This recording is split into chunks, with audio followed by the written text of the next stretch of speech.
Bem-vindo de volta. Hoje temos o grande privilégio de receber Richard Sakwa, professor de política na Universidade de Kent, autor prolífico e um dos melhores estudiosos da Rússia que temos aqui na Europa. Obrigado por voltar ao programa. Obrigado pelas suas palavras, Giz.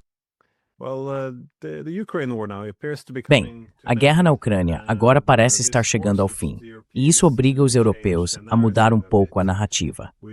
Chegamos até a ver o chanceler Merz mudando sua retórica, o que parece preparar o terreno para restaurar os laços diplomáticos.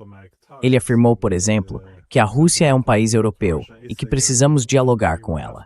Acho que isso é importante, porque essa guerra, como sabemos, tem sido travada tanto no campo de batalha quanto por meio de narrativas. Se você quer manter uma guerra em andamento e boicotar a diplomacia, então, é claro, surgem narrativas como uma invasão não provocada, o que é útil, porque as negociações passam a ser vistas essencialmente como apaziguamento que recompensa a agressão, e a paz precisa ser alcançada no campo de batalha. Mas quando você está perdendo a guerra e chega a hora de encerrá-la, então é necessária a diplomacia, o reconhecimento das preocupações mútuas de segurança.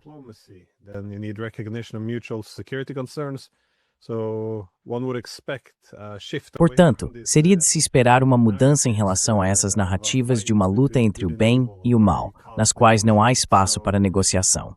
Assim, talvez tenhamos uma oportunidade de encerrar esta guerra por meios diplomáticos. E com esse objetivo, é uma boa oportunidade para discutir as raízes mais profundas da guerra na Ucrânia, se quisermos realmente abordar suas causas fundamentais, algo que os russos continuam exigindo. E por sorte, você acabou de concluir uma palestra com exatamente esse título, As Raízes Profundas da Guerra na Ucrânia. Então eu gostaria de saber se você poderia desenvolver seus argumentos, porque para entender como chegamos até aqui, e é uma questão complexa, trata-se tanto da divisão da Europa entre a OTAN e a Rússia, quanto de um problema, é claro, entre a Rússia e a Ucrânia, e também dentro da própria Ucrânia. Temos essa terceira camada de linhas de divisão profundas dentro da Ucrânia. Então eu queria saber se você pode... Sim, é um tema muito amplo, mas se puder detalhar seu argumento.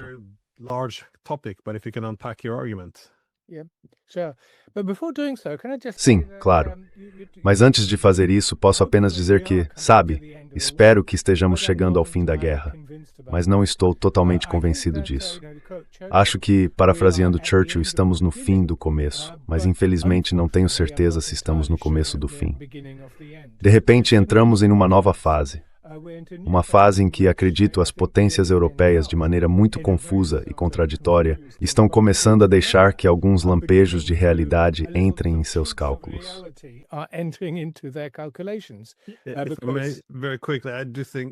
Muito rapidamente, acho que talvez eu soe um pouco mais otimista do que realmente sou.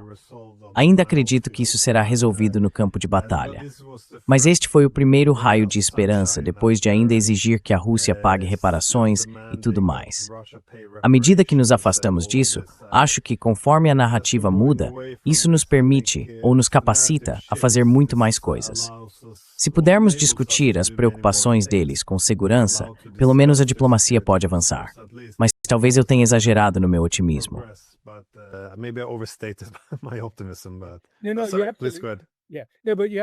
Não, mas você está absolutamente certo.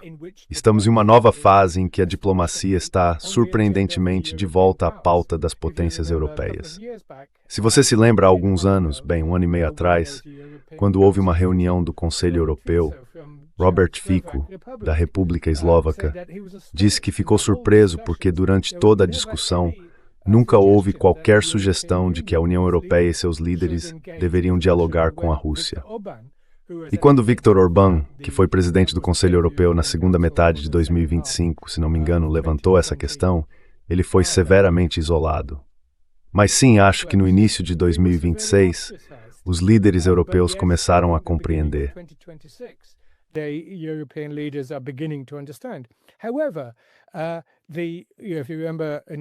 No entanto, se você se lembra, no outono tivemos o plano de paz de 28 pontos, a proposta de Kirill Dmitriev e Steve Witkoff, que serviu como uma boa base para a discussão.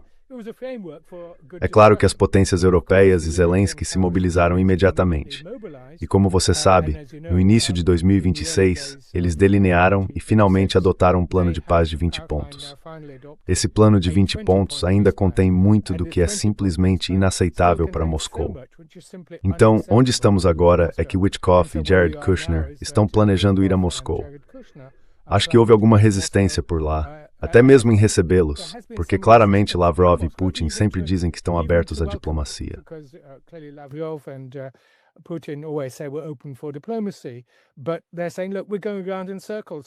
Mas eles estão dizendo, veja, estamos andando em círculos. Qual é o sentido?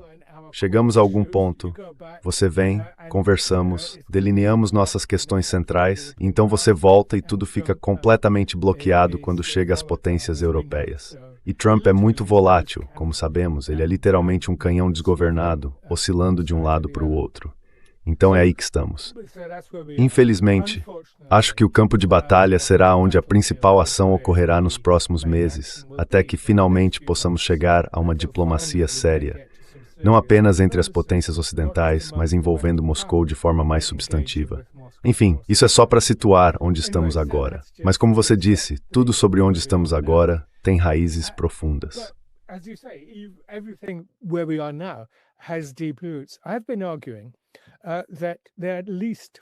Tenho argumentado que há pelo menos 4, possivelmente 5 camadas nesse conflito. Eu diria que a primeira, obviamente, é a interna da Ucrânia. Agora podemos formulá-la de várias maneiras diferentes. Tenho sugerido que existiam 2 modelos, 2 visões de Estado ucraniano após 1991. Havia o que eu chamaria de visão monista. Essa é a ideia de que existe algum tipo de visão primordial, palavra muito interessante, de nacionalidade ucraniana e até de Estado ucraniano desde o início dos tempos. Tudo o que se precisa fazer é livrar-se das camadas acumuladas do colonialismo russo e, antes disso, do colonialismo polonês, do domínio polonês-lituano. Mas é como o Davi de Michelangelo.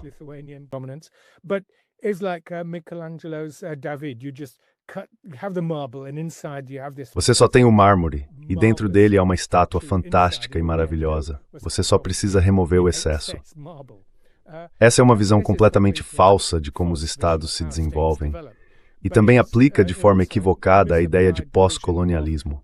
Pelo que entendo, o pós-colonialismo trata justamente da hibridez, de como os estados se desenvolvem por meio de relações complexas. Você pode chamá-las de imperiais, coloniais ou o que quiser, mas, de todo modo, elas são transformadas por essa interação. A visão primordial, em contraste, sugere que simplesmente se livrar de tudo isso. A alternativa, e a essa que dediquei meu livro, A Guerra Russo-Ucraniana, Linhas de Falha do Império, é o que chamo de a outra Ucrânia. É uma visão de uma Ucrânia pluralista, tolerante, multilingue, multiconfessional e generosa.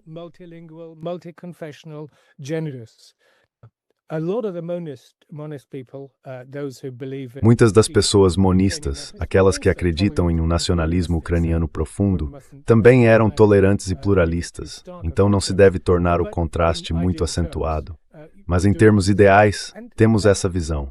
E isso, nas exigências russas, é agora representado, ou segundo a terminologia usada, chamado de desnazificação da Ucrânia. Acho que esse é um termo muito mal escolhido, pois simplifica demais os elementos. Embora toque na questão da intolerância e da falta de pluralismo na sociedade.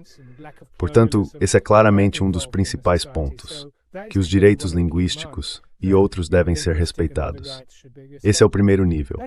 O segundo nível é precisamente a relação russo-ucraniana, muito especificamente uma relação interestatal, mas também intercultural.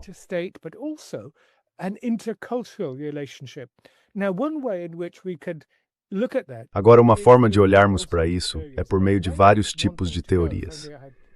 Mas o caminho que quero seguir, se ao menos eu tivesse mais tempo, é focar nisso através do prisma da teoria mimética, a teoria de René Girard.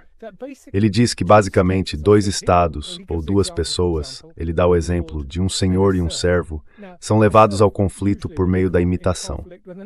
Um servo normalmente entraria em conflito com outro servo, porque a distância entre esse servo e o senhor é simplesmente enorme. e os senhores, por sua vez, brigariam entre si. Em outras palavras, quanto mais próximos você estiver, maior a probabilidade de surgirem esses conflitos. E claro, Rússia e Ucrânia ocupam um espaço civilizacional e cultural muito semelhante, não estou dizendo idêntico, eslavo oriental, ortodoxo e com uma história compartilhada em grande parte do território.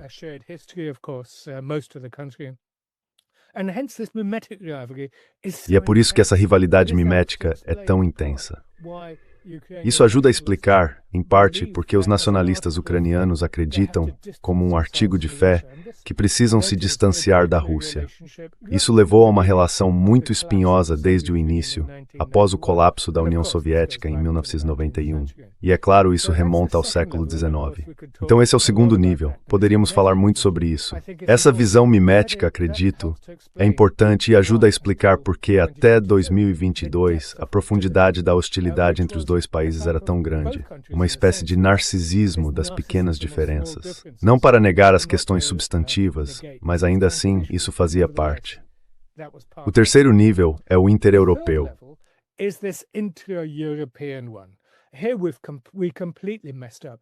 Aqui nós realmente bagunçamos tudo. E aqui precisamos dizer, você falou sobre as raízes profundas, que precisamos voltar não apenas a 1989 e 91, o fim da Guerra Fria, embora isso seja importante. Temos que voltar até 1945. De muitas maneiras, esta guerra, a guerra na Ucrânia, está recolocando na agenda elementos que não foram resolvidos ou solucionados nos primeiros anos do pós-guerra. Por exemplo, tem havido muita discussão recentemente sobre a Alemanha e que depois de 1945 e Potsdam, a ideia implícita era, e a União Soviética voltou a isso muitas vezes depois, que a Alemanha deveria ser um estado desmilitarizado e neutro no centro da Europa.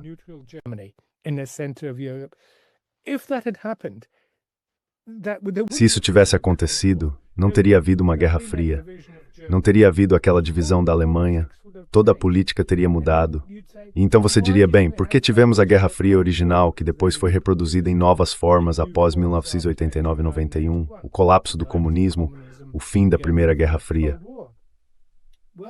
Bem, pode-se dizer, e é aqui que eu sempre argumento, que tivemos duas falhas.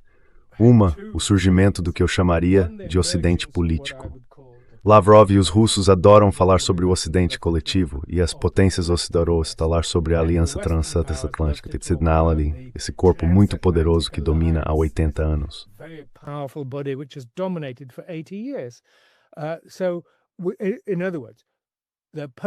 Então, em outras palavras, o acordo do pós-guerra após 1945 foi um acordo atlanticista que subordinou e não conseguiu estabelecer uma verdadeira unidade pancontinental. Depois de 1989, no fim da Guerra Fria, a Casa Comum Europeia de Gorbachev, a Confederação da Europa de Mitterrand, todas essas ideias estavam, na prática, dizendo, certo, vamos repensar 45.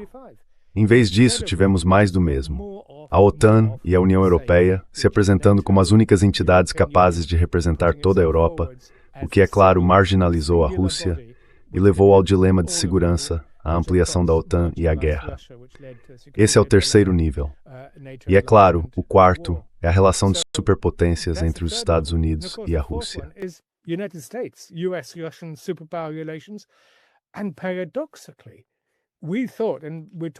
E paradoxalmente nós achávamos, e falamos sobre paz no início, que a paz poderia vir de cima. Em outras palavras, que a reaproximação russo-americana, a distensão, poderia, com Trump e Putin trabalhando pessoalmente juntos, estabelecer uma estrutura que seria, bem, parcialmente imposta, mas idealmente com o consentimento das potências europeias, e de fato levaria a um acordo dentro da própria Ucrânia. Infelizmente, parece que os Estados Unidos sob Trump, embora ele tenha colocado questões sobre a mesa, questões que deveriam ter sido feitas em 1945-46 e novamente em 1989 e 91, ele realmente as colocou sobre a mesa.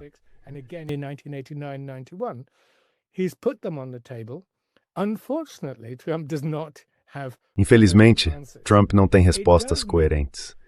Isso significa que o antigo Ocidente político, o antigo sistema de poder atlântico, está claramente em seus últimos suspiros.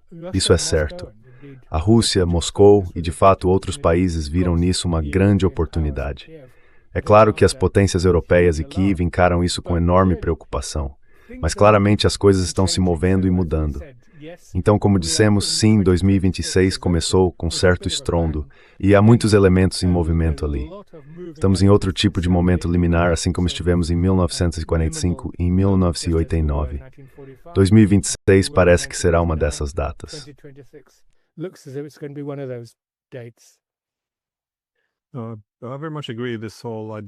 Concordo muito com toda essa ideia de uma identidade decolonial.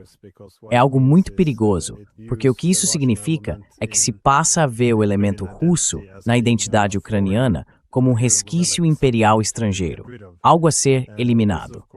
Isso é, claro, um problema tanto internamente quanto no exterior, porque se você vai adotar essa ideia, como fizeram depois de 2014, então precisa começar a expurgar os partidos políticos, a cultura, a religião, a mídia, o idioma, em todas as áreas. E eu costumo citar Solzhenitsyn. Ele destacou que essa ligação estreita entre russos e ucranianos era uma faca de dois gumes, porque para alguns ucranianos era uma fonte de fraternidade com os russos, mas para a maioria dos ucranianos ocidentais era exatamente o oposto.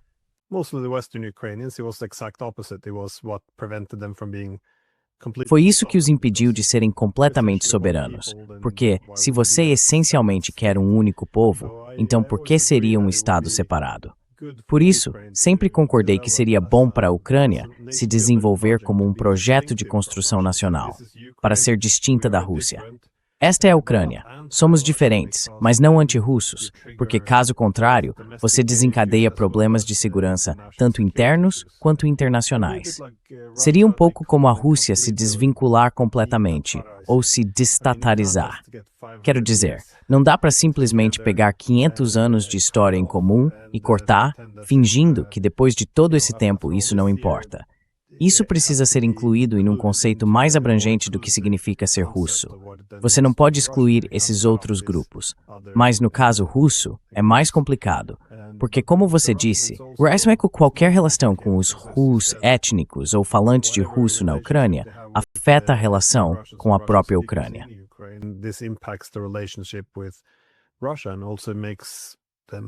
A Rússia também se torna mais vulnerável a ser explorada por atores estrangeiros.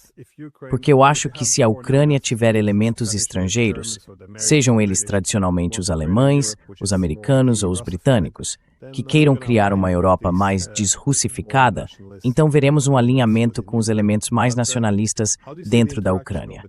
Mas como você vê a interação entre esses diferentes níveis? Quero dizer, parece que, se os Estados Unidos e a Rússia conseguirem chegar a algum tipo de acordo, isso facilita resolver as outras questões, não é? Mas um governo nacionalista em Kiev não buscaria apenas a adesão à OTAN. Ele também tentaria eliminar a cultura russa das terras historicamente russas, o que também não é aceitável. Então, como você vê isso funcionando em conjunto?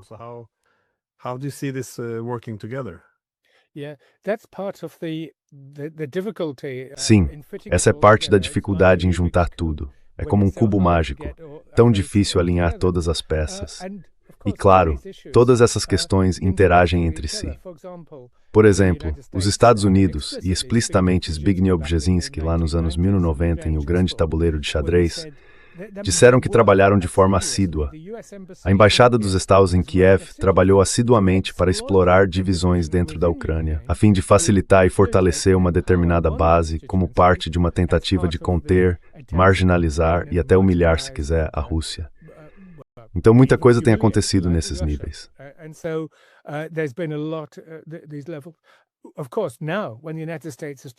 Claro, agora, quando os Estados Unidos mudaram de postura, eles já não... Bem, na verdade, não sabemos muito bem o que Trump está fazendo, porque ele está jogando, ele também é bastante enganador de várias maneiras. Por exemplo, o ataque com drones, ou seja lá o que tenha sido, em direção a Valdai, os 91 drones nos primeiros dias de janeiro, foi claramente facilitado pelos Estados Unidos de uma forma ou de outra. Então é uma questão fundamental, como todas essas coisas se encaixam. E veja, eu as separo puramente por motivos analíticos. Caso contrário, diríamos que esses são os fios condutores.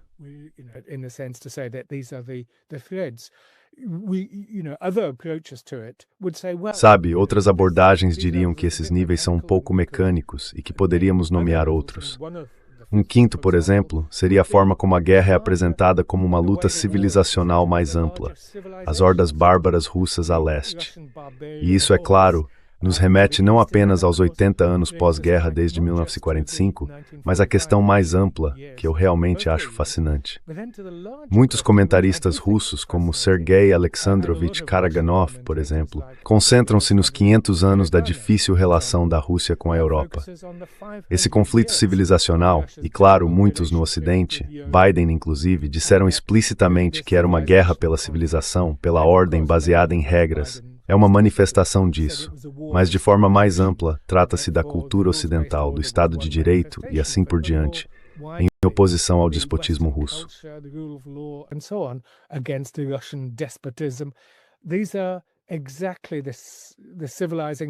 Essas são exatamente as missões civilizadoras, e Macron também já falou sobre isso. É uma repetição das visões imperiais do século XIX, visões de império que ainda não morreram. E claro, comentaristas como Karaganov argumentam que, em última instância, esta guerra é uma oportunidade para a Rússia definir sua identidade, abandonar essa tentativa falsa de 500 anos de se tornar uma potência europeia, embora ele próprio seja ambíguo. Então, eu diria que estamos vendo o surgimento de uma Rússia pós-ocidental, mas não pós-europeia. E simplesmente por causa da geografia, a Rússia é uma potência europeia. Também é uma potência asiática, uma potência eurasiática, mas são seus vizinhos.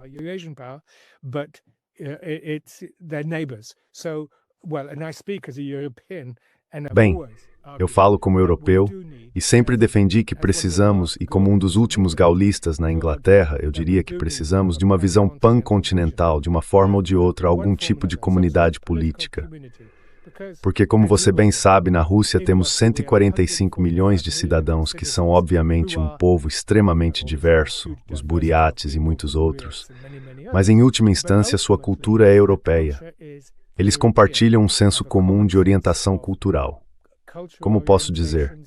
Múltiplas fés religiosas, embora eu não queira enfatizar demais o aspecto cristão, mas certamente é uma cultura altamente cristianizada, entre outras religiões que devem ser respeitadas, é claro, assim como a Europa também precisa lidar com isso.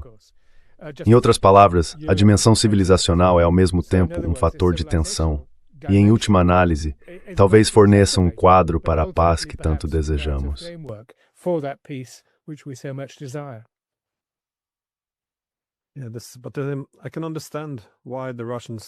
Mas eu consigo entender porque os russos agora exigem resolver todas as questões subjacentes.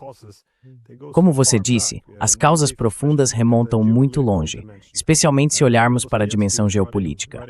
Você sabe, Dostoiévski já escrevia nos anos 1800 que para dividir a Europa e conter a Rússia, o objetivo dos ingleses era fazer com que os eslavos odiassem a Rússia tanto quanto eles. E então, é claro, na Primeira Guerra Mundial, vimos os alemães se apresentando em grande parte como libertadores de diferentes povos eslavos, particularmente dos ucranianos, porque argumentavam, vamos libertá-los do domínio russo. Mas todo historiador reconhece que o que eles realmente estavam fazendo era tentar tomar aquela parte do mundo, desvinculá-la de Moscou e colocá-la sob influência alemã.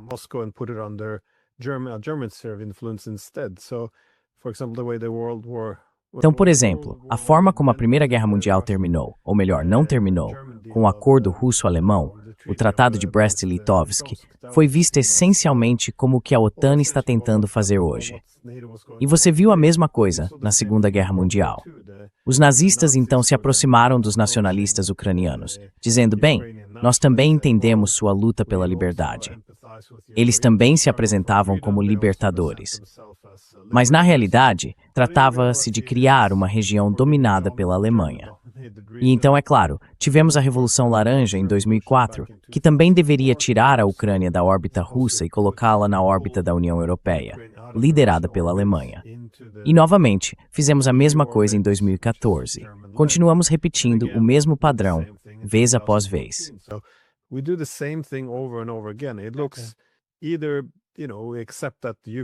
Parece que ou aceitamos que a Ucrânia faz parte da órbita russa, o que eu não acho mais razoável, dado como o sentimento público mudou na Ucrânia, ou ela se torna uma ponte em vez de algum tipo de linha de frente.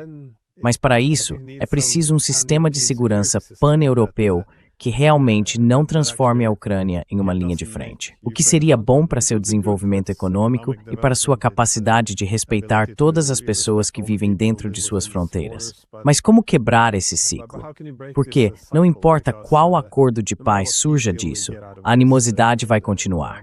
A ideia de que os russos são essencialmente o nosso principal outro, o nosso principal grupo externo. Tudo isso provavelmente continuará por bastante tempo. Então, como lidar de fato com as causas profundas aqui? How do you actually deal with the root causes here?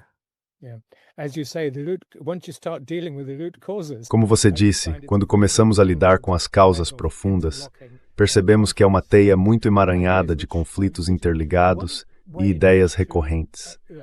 Uma forma de quebrar esse ciclo interminável, e como você mencionou, não se trata apenas dos últimos 10 anos, mas dos últimos 30 ou mais, desde o fim da Guerra Fria, ou até mesmo desde 1945, voltando ao século XIX, a Guerra da Crimeia e assim por diante. É repensar completamente o próprio arcabouço.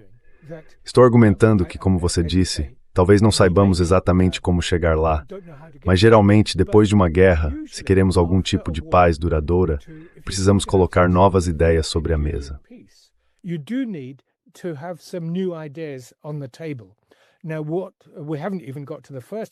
Agora ainda nem chegamos à primeira etapa. É por isso que digo que estamos apenas no fim do começo. Então, onde estão essas novas ideias? Em vez de novas ideias, temos a União Europeia e a maioria das potências europeias dobrando a aposta na febre de guerra.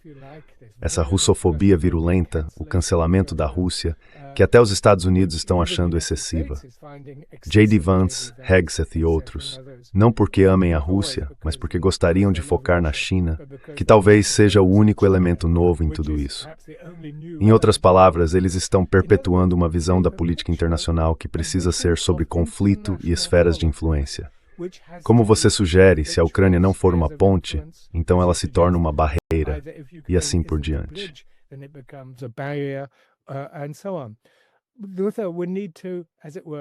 Lutero precisaria, por assim dizer, uma técnica clássica de negociação é que você se mova, que escale para cima, por assim dizer, e tente observar o quadro de forma mais ampla, mais abrangente. É isso que eu acho que precisamos fazer. Então, o primeiro elemento disso é gerar um novo debate sobre, você mencionou um sistema de segurança pan-europeu, sim, mas isso será apenas um reflexo, talvez, de uma comunidade política pan-europeia mais ampla. Agora, parece absurdo até falar ou pensar nisso neste momento, mas é justamente nos dias mais sombrios de uma guerra que precisamos começar a pensar o impensável. Como chegamos lá? Eu não sei. Mas é aí que entra a segunda etapa.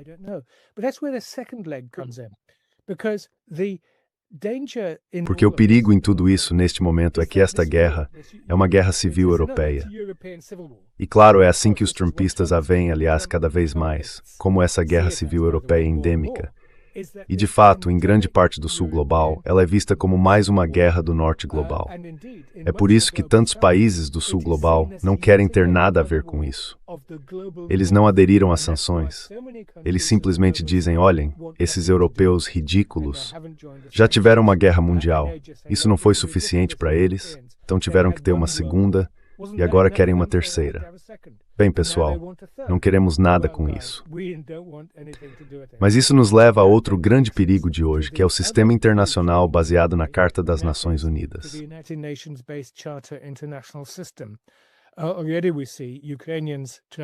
Já vemos os ucranianos tentando explorá-lo ao máximo, mas em última instância, para denegri-lo, esmagá-lo, destruí-lo.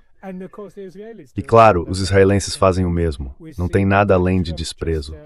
Vimos que Trump, logo nos primeiros dias de 2026, retirou os Estados Unidos de o que foi mesmo 56 organizações internacionais. Portanto, os Estados Unidos estão desertando não apenas do Ocidente político, de seu sistema de alianças atlânticas, o que muitos acolheriam, dizendo que é hora de colocar a OTAN para descansar. Ela cumpriu muito bem suas funções bastante destrutivas desde 1989. Mas o que precisamos ver agora é que ele também está desertando do sistema internacional baseado na Carta, que os Estados Unidos tanto fizeram para estabelecer em 1945. Isso é catastrófico, na minha opinião. That is catastrophic in my view.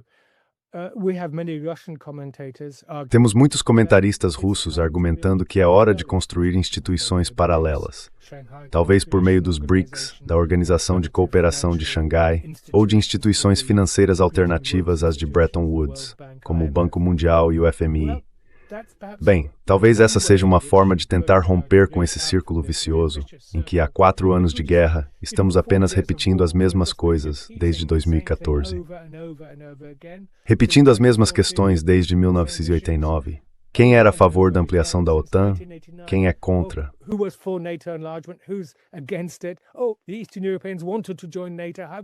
Os europeus orientais queriam entrar na OTAN. Como poderíamos impedi-los?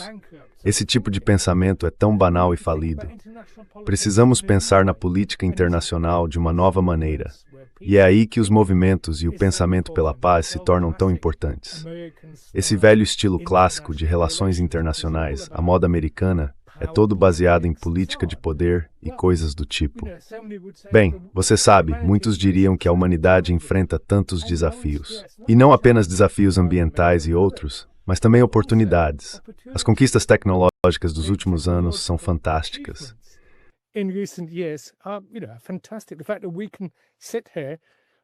O fato de podermos sentar aqui e conversar por meio desta máquina é simplesmente inacreditável. É ficção científica. E ainda assim, o que fazemos constantemente? Desperdiçamos a oportunidade. E agora os europeus querem passar as próximas décadas se rearmando. Nossa magnífica ministra das Relações Exteriores, Yvette Cooper, esteve em seu país, no norte da Noruega, ontem, pedindo por novas defesas massivas lá em Kirkenes, como diríamos em inglês. Ela esteve lá, acho que outro dia. E claro, acabamos de enviar uma enorme força militar para a Groenlândia, um soldado, para defendê-la contra nosso aliado. Mas isso é apenas, você sabe, estamos chegando a um nível de política farsesca.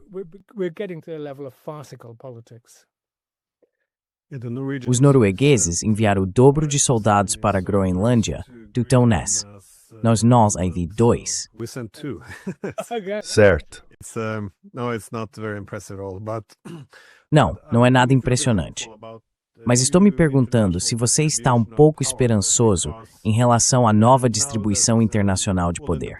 Porque agora que, bem, no passado, pelo menos de uma perspectiva de realismo político, quando o poder estava concentrado na Europa, podia-se supor que a competição entre as potências europeias resultaria nelas, mais ou menos dividindo o mundo entre si. Então, de certo modo, fazia sentido. Podia-se ter essa Europa fragmentada, mas ainda assim, o centro do mundo. Mas agora que a distribuição de poder se deslocou dramaticamente para longe da Europa, e isso é bastante evidente, também refletido na estratégia de segurança nacional dos Estados Unidos, na pouca importância que ela dá à Europa, a sua relevância. Em uma Europa assim, realmente não podemos nos dar ao luxo dessas linhas divisórias.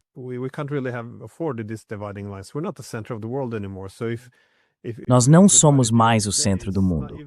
Então, se hoje temos uma Europa dividida, não é como depois da Segunda Guerra Mundial, quando os Estados Unidos tentavam fortalecer os países da linha de frente e colocá-los em uma boa posição.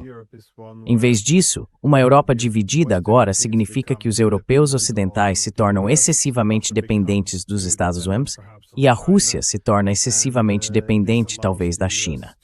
E isso permite que os Estados Unidos comecem a converter toda essa dependência, seja econômica ou de segurança, em lealdade maciça. Assim, os europeus acabam tendo que fazer tudo o que lhes é mandado, tornando-se apenas mais fracos e menos relevantes. Poder-se-ia pensar que se houvesse um momento para a Europa tentar, bem, fazer o que a Carta de Paris para uma nova Europa de 1990 propunha, seria agora uma Europa sem linhas divisórias.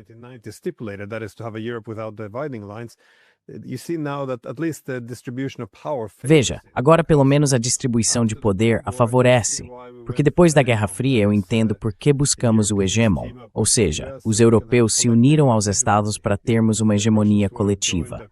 Sabe, se os russos tivessem se juntado a uma Europa comum, isso não teria trazido os americanos da mesma forma, então não teria sido um sistema de hegemonia coletiva.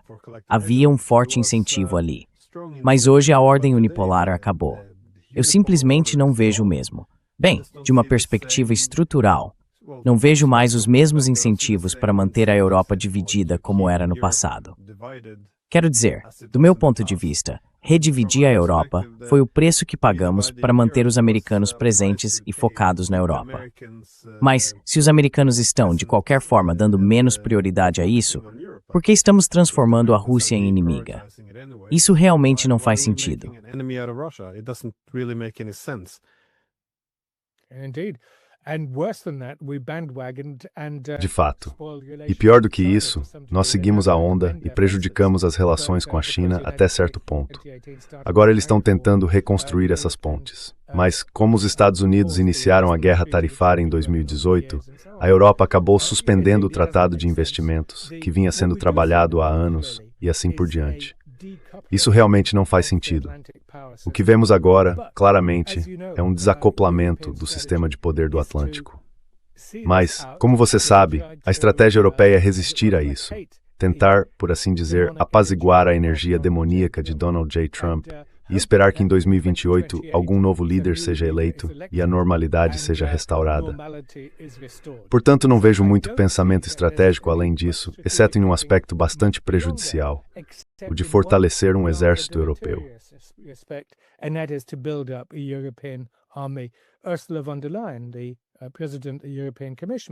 Ursula von der Leyen, a presidente da Comissão Europeia, está agora argumentando que a Europa precisa se fortalecer como uma potência militar.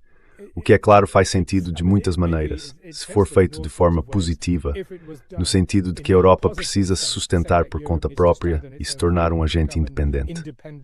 Mas o que é a Europa? O Reino Unido saiu, a Noruega não faz parte, embora, é claro, esteja muito próxima da Europa. Mas não é. Esta União Europeia, acho que uma das lições desta guerra é que, em um nível funcional, alguns dos elementos da União Europeia serão reproduzidos em um novo formato. Mas esta União Europeia está sendo claramente reproduzida. Não sabemos como esta guerra vai terminar, mas acho que vai terminar mal. We don't know how this war is going to end, but I think it's going to end badly. It's already ending badly for NATO. It's been discredited. Já está terminando mal para a OTAN. Ela foi desacreditada e assim por diante. E acho que o mesmo vale para a União Europeia.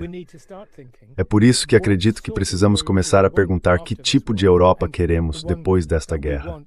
A que queremos é aquela que estava na pauta em 1945 e novamente em 1989 e 91. E essa é, como você sugere, uma visão pancontinental. Claro, seria uma Europa pós-americana, mas não anti-americana. Quem vai trabalhar com os Estados Unidos? Quem quer estar em conflito? Mais uma vez, talvez se trate de realmente retornar às bases normativas da União Europeia, como um projeto de paz.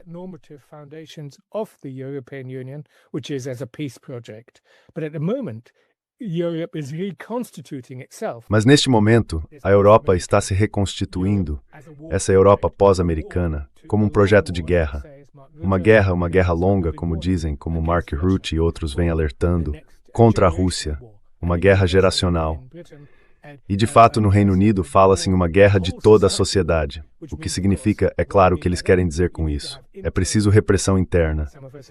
Alguns de nós realmente sentimos os golpes duros disso, a censura e tudo mais. Esse é um caminho catastrófico. Por isso, acho tão importante delinear uma alternativa que seja uma visão genuína, progressista e pancontinental. Será difícil. E dentro disso, uma OTAN reduzida, uma União Europeia reconstituída e também reduzida terão um papel.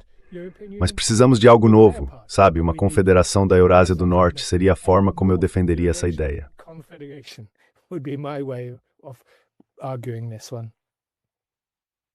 I keep hearing the rhetoric that, Continuo ouvindo a retórica de que precisamos manter vivos os sistemas de alianças e o bloco antirrusso, porque, bem, veja como isso é necessário por causa da Ucrânia. Mas, novamente, isso mostra as duas lógicas diferentes por trás do papel da OTAN.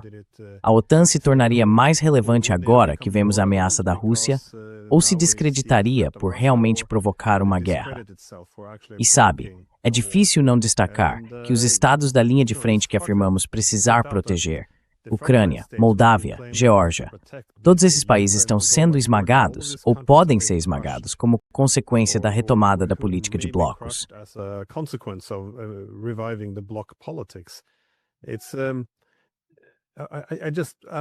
Eu simplesmente tenho uma dificuldade genuína em entender por que os britânicos, por exemplo, estão assumindo a liderança, junto com outros europeus, nessa luta geracional contra os russos. O que exatamente está em jogo? Por quê? Quero dizer novamente, o objetivo russo, desde o fim da Guerra Fria, era criar uma Europa comum, e eles alertaram que a expansão da OTAN voltaria a dividir o continente, recriaria a lógica da Guerra Fria, toda essa competição de soma zero sobre a vizinhança compartilhada. E todos reconhecem que a Rússia não fez nenhuma reivindicação sobre a Ucrânia antes do golpe de 2014, mas depois disso, eles responderam dessa forma.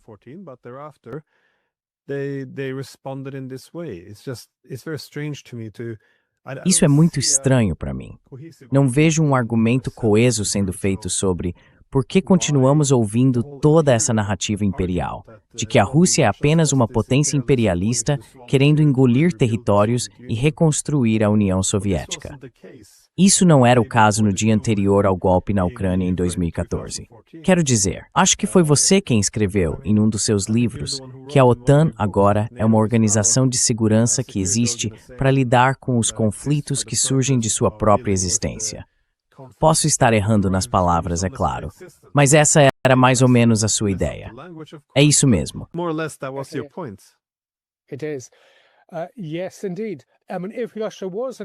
Sim, de fato. Quero dizer, se a Rússia estivesse simplesmente interessada em expansão territorial ou imperial, ela poderia facilmente ter anexado ou tomado Donbass durante aqueles 7 anos entre 2014 e 2021. Não o fez. Não os absorveu, embora muitos livros, aliás, afirmem que a Rússia tomou a Abkhazia e a Ossétia do Sul. Não o fez.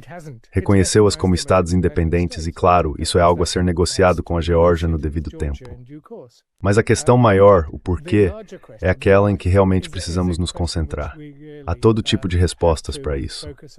A primeira, você sabe, a psicossocial, é que existe uma elite totalmente degradada. Certamente no Reino Unido nós temos uma.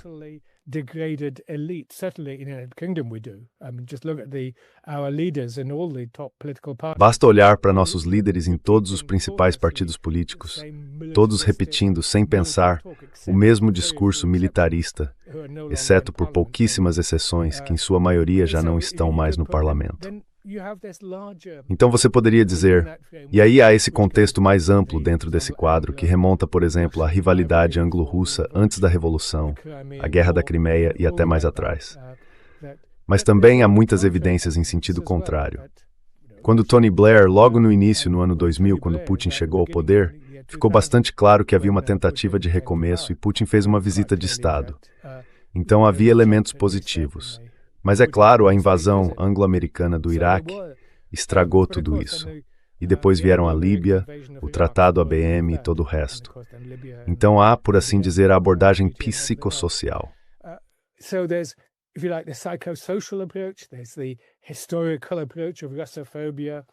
Existe a abordagem histórica da russofobia.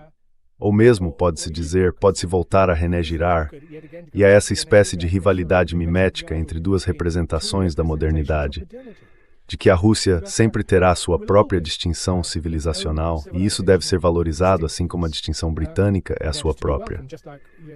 E claro, meu argumento específico é que depois de 1945, afinal, éramos aliados na guerra, toda essa situação surgiu por causa da hegemonia dos Estados Unidos, que buscou dominar após 1945. Em 1947, esse projeto hegemônico já havia tomado forma. Ele pretendia dominar a Europa Ocidental. E sabemos que os irmãos Dulles foram bastante cínicos e implacáveis ao impor isso, um no Departamento de Estado, o outro como chefe da CIA. Portanto, estava bastante claro que eles pretendiam dominar a Europa Ocidental. E é por isso que não houve a unificação da Alemanha num sentido positivo. Em vez disso, houve a unificação negativa.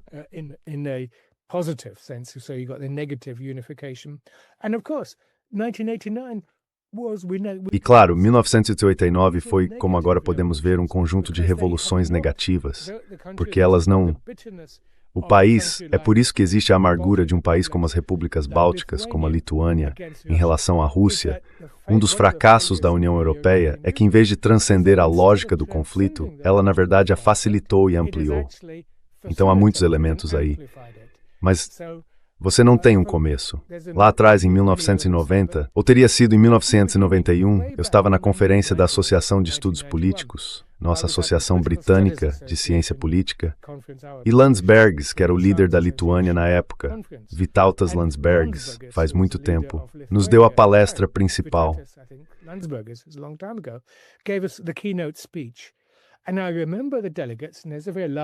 E eu me lembro dos delegados. Era um grupo muito grande, 500 ou 600 cientistas políticos. Ficamos chocados com a linguagem dele, seu discurso virulento, racista e anti-russo. Isso foi em 1990-91, quando a Rússia, sob Yeltsin, havia facilitado a independência da Lituânia, Estônia e Letônia. Então foi simplesmente surpreendente de onde isso veio. E claro, esses eram os demônios ocultos. E esses demônios, em vez de serem derrotados, estavam sendo alimentados e cultivados. E temos, você sabe, importantes estudiosos da Estônia e de outros lugares falando sobre política da memória, por exemplo. No fim das contas, tudo se resume a odiamos a Rússia e precisamos de uma política da memória para garantir que ninguém jamais se esqueça disso.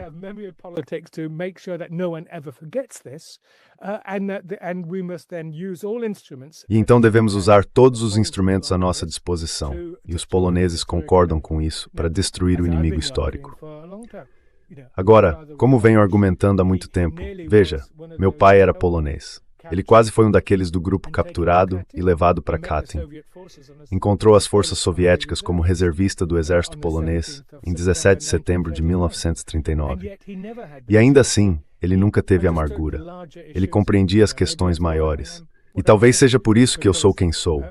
Porque sim, ele entendia o quão terríveis as coisas eram.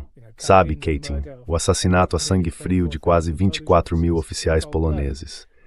Mas se não assimilarmos essa história, estamos condenados a repeti-la. E, infelizmente, estamos repetindo-a de uma forma ainda pior do que qualquer coisa anterior.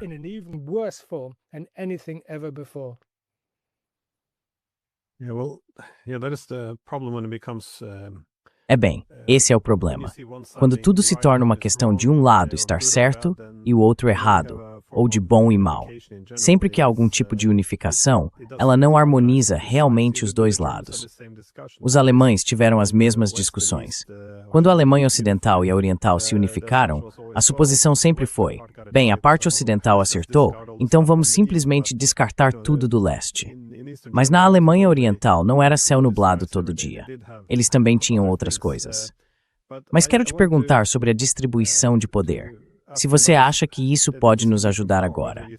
Porque, novamente, quando a Rússia era a maior potência, ou você poderia chamá-la de adversária, como foi no século XIX, em relação aos britânicos, ou no século XX, em relação ao Ocidente político, havia um incentivo natural para se equilibrar contra os russos, e então se adotavam todas as ideologias necessárias que os retratavam como tudo aquilo que você não era.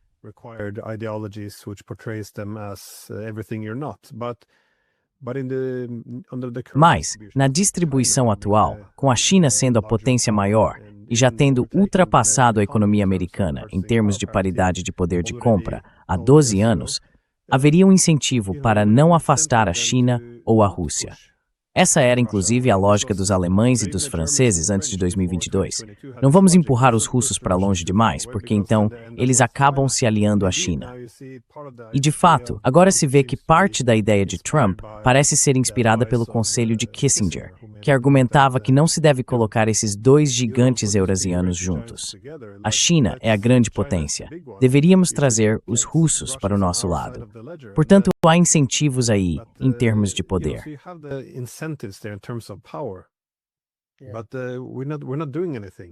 Mas não estamos fazendo nada. Todas as coisas que sabíamos que não funcionariam, ou que eram mais perigosas, isto é, entrar essencialmente em guerra contra a Rússia, nós fizemos todas mesmo assim. Então é muito difícil ver isso apenas como uma questão de política de poder, porque há algo mais profundo aí em termos de ódio. Eu usaria a palavra ódio à Rússia. Isso vem acontecendo há tanto tempo.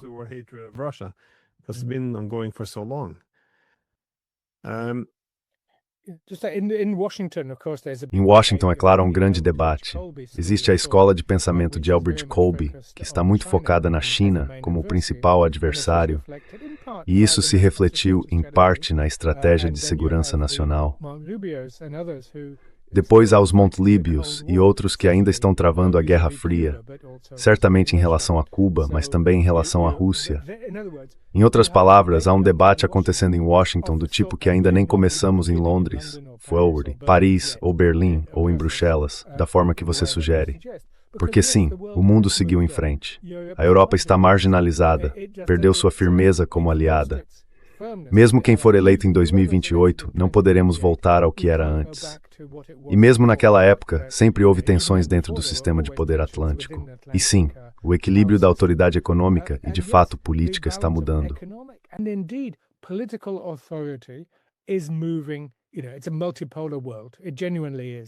É um mundo multipolar. De fato é.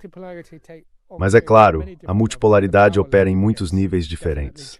No nível do poder, sim, definitivamente a China está agora emergindo como uma potência distinta.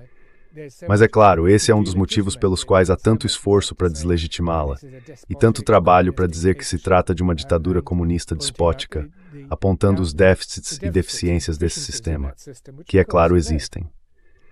Então sim, a multipolaridade, em última instância, e é aí que eu colocaria minha aposta, é realmente uma visão normativa baseada na Carta das Nações Unidas.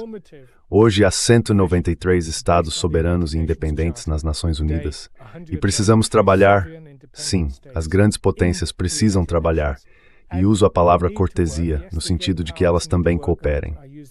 E essa era a ideia inicial dos 5 membros permanentes do Conselho de Segurança, que eles teriam uma responsabilidade especial.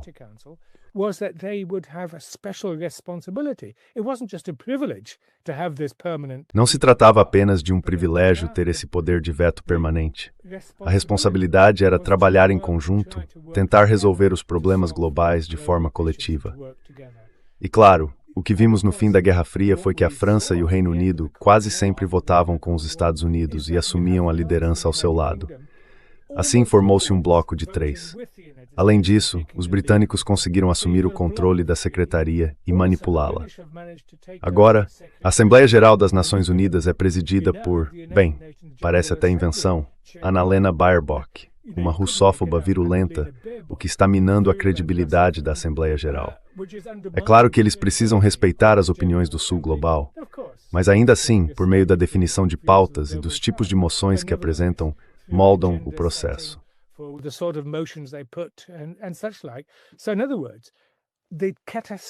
Então, em outras palavras, a catástrofe de hoje é que o sistema internacional, as Nações Unidas, se tornou um instrumento do que se poderia chamar de uma nova Guerra Fria, um instrumento da política e da disputa entre grandes potências, em vez de um fórum para a resolução desses conflitos. Estamos, portanto, em um momento muito sombrio, e isso está levando à destruição da maior conquista que tivemos nos últimos 80 anos. E essa conquista são as Nações Unidas. Não apenas como instituição, mas como ideia. Uma ideia de que podemos encontrar formas pacíficas de cooperação, os fundamentos normativos de Estados soberanos trabalhando juntos. Portanto, não se trata apenas de Westfália. É Westfália mais Estados soberanos atuando por meio do internacionalismo e do multilateralismo dentro do marco das Nações Unidas e de suas normas. E é isso que estamos perdendo agora, o espírito de 1945.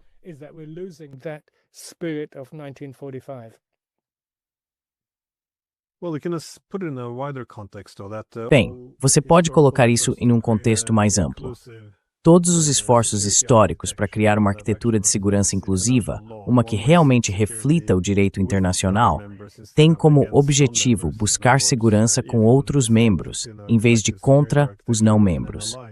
Em outras palavras, se quisermos distinguir entre uma arquitetura de segurança coletiva e uma aliança, seja o Concerto da Europa, a Liga das Nações ou as Nações Unidas, sempre existe o risco de que os países comecem a se agrupar em sistemas de alianças, pequenos blocos exclusivos, e então suas lealdades a esse bloco passem a superar aquelas ao quadro de segurança coletiva.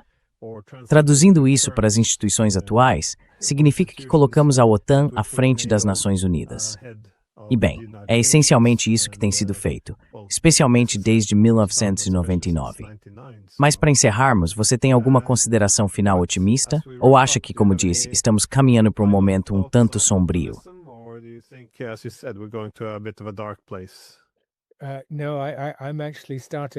Não, na verdade, comecei este ano muito pessimista. E infelizmente acho que isso ainda é verdade, especialmente de uma perspectiva europeia. Há quase... Sim, os líderes agora estão dizendo que precisamos realmente ter diplomacia com a Rússia. Bem, não é incrível? Diplomacia significa que você realmente conversa. Em negociações de paz, você fala com o outro lado, do outro lado da mesa. Então há pelo menos um pequeno vislumbre de compreensão de que precisamos avançar em direção a uma nova dinâmica nessas negociações de paz para pôr fim a esta guerra terrível. Esta guerra terrível que na última segunda-feira ultrapassou em duração o que os russos chamam de Grande Guerra Patriótica, de 1941-45.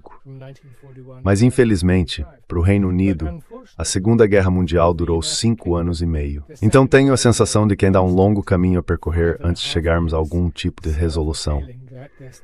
Portanto, sim, estou muito pessimista.